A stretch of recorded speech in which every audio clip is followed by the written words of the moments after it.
ఈ బీసీ కమిషన్కు సంబంధించి ఒకటి, ఇంకొక కమిషన్ ఏంటది రైతు కమిషను, ఇంకొక కమిషన్ ఏంటిది విద్యా కమిషను. దీంట్లో కూడా మొత్తం కాంగ్రెస్ పార్టీకి సేవ చేసినటువంటి వాళ్ళకే మంచి గుర్తింపునిచ్చారు. తర్వాత ఈ అమ్మాయి కూడా ఉస్మానియా యూనివర్సిటీ నుంచి పోయినందుకు ఆమెకు కూడా గుర్తింపు ఇచ్చారు. ఐఏఎస్ ఆకునూరు మురళికి ఎందుకు ఇచ్చారు అనేది అర్థం కాలేదు. విద్యా కమిషన్ ఎందుకు వేసింది, దానికి సంబంధించినటువంటి లాభాలు ఏంటనేది ఇప్పటికైతే నాకు అర్థం కాలేదు. విద్యా కమిషన్లో ఉన్నటువంటి ఆకునూరి మురళి గారి సిద్ధాంతాలు కూడా అవి కొంత చేటు చేసేటువంటి విధంగా ఉంటాయనేటువంటిది నా వ్యక్తిగతమైనటువంటి అభిప్రాయము. నిరంజన్ గారు 50 ఏళ్ళలో 52 ఏళ్ళ నుంచో కాంగ్రెస్ పార్టీని పట్టుకునే ఉన్నాడు పాపం. ఎక్కడ ఓల్డ్ సిటీలో పుట్టి పెరిగింది కాబట్టి వేరే ఎమ్మెల్యేగా గెలిచేటువంటి అవకాశాలు లేవు. రాజీవ్ గాంధీ ఉన్నప్పటి నుంచి కూడా తిరిగినటువంటి వ్యక్తి, ఎమ్మెల్యేగా పోటీ చేసినటువంటి వ్యక్తి. ఆయనకి ఇచ్చిరు. తిరుమలగిరి సురేందర్ జర్నలిస్టు, రోషే గారికి దగ్గర, ఇంతకుముందు ప్రెస్ అకాడమీ చైర్మన్గా కూడా పనిచేసినటువంటి వ్యక్తి తిరుమలగిరి సురేందర్ గారు. కోదండరెడ్డి గారు ఇంతకుముందు 2 సార్లు ఎమ్మెల్యే చేసిండు, హుడా చైర్మన్గా కూడా వేసిరు. ఆకునూరు మురళి ఐఏఎస్, రాపోల్ జయప్రకాష్ ఆయన కూడా కాంగ్రెస్ పార్టీలో మొదటి నుంచి ఉన్నటువంటి వ్యక్తి. బాలలక్ష్మి తెలంగాణ ఓయూ స్టూడెంట్గా ఉండి ఇటు తిరిగి తర్వాత కాంగ్రెస్ పార్టీలో చేరినటువంటి గుర్తింపు అయితే వచ్చింది.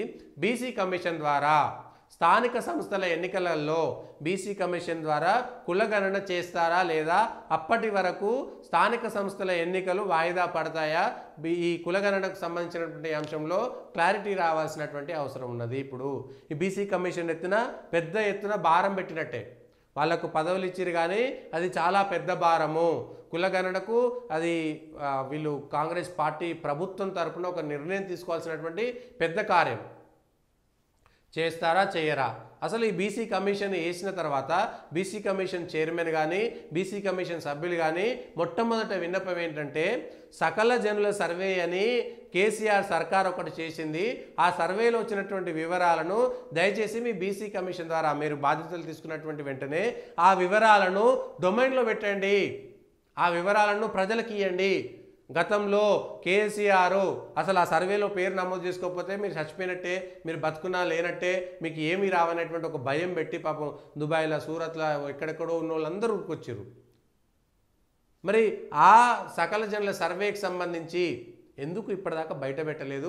కాంగ్రెస్ పార్టీ వచ్చినాక ఎందుకు బయట పెట్టలేదు? ఎందుకు భయపడుతున్నది? ఆ సకల జనుల సర్వేలో పంచేంటి చెడేంటి అనేటువంటి విషయం పైన బీసీ కమిషన్ చైర్మన్గా ఉన్నటువంటి నిరంజన్ గారు కానీ తిరుమలగిరి సురేందర్ గారు కానీ ఇద్దరు బాగా పరిచయస్తులే. నేను అవసరమైతే వెళ్ళి వ్యక్తిగతంగా కూడా మాట్లాడే ప్రయత్నం చేస్తాను. కానీ వాళ్ళు ఖచ్చితంగా దీనిపైన వెంటనే ఒక నిర్ణయం తీసుకోండి. ఆ సకల జనుల సర్వేలో ఒకవేళ తప్పులు జరిగితే దాన్ని దుర్వినియోగపరిస్తే అది కూడా ప్రజలకు చెప్పాల్సినటువంటి బాధ్యత ఇప్పుడు మీ ప్రభుత్వం మీద ఉంది. ప్రభుత్వం చేస్తలేదు కాబట్టి బీసీ కమిషన్ అనేటువంటిది స్వతంత్ర ప్రతిపత్తి కలిగినటువంటి రాజ్యాంగబద్ధమైనటువంటి పదవి కాబట్టి దయచేసి సభ్యులు అట్లనే చైర్మన్ నిరంజన్ గారు ఈ విషయంలో చొరవ తీసుకోవాలని విజ్ఞప్తి చేస్తున్నాం. పొలిటికల్ వాయిస్ తరపున పదవులు పొందినటువంటి మీకు శుభాకాంక్షలు కూడా తెలియజేస్తున్నాం. ఇది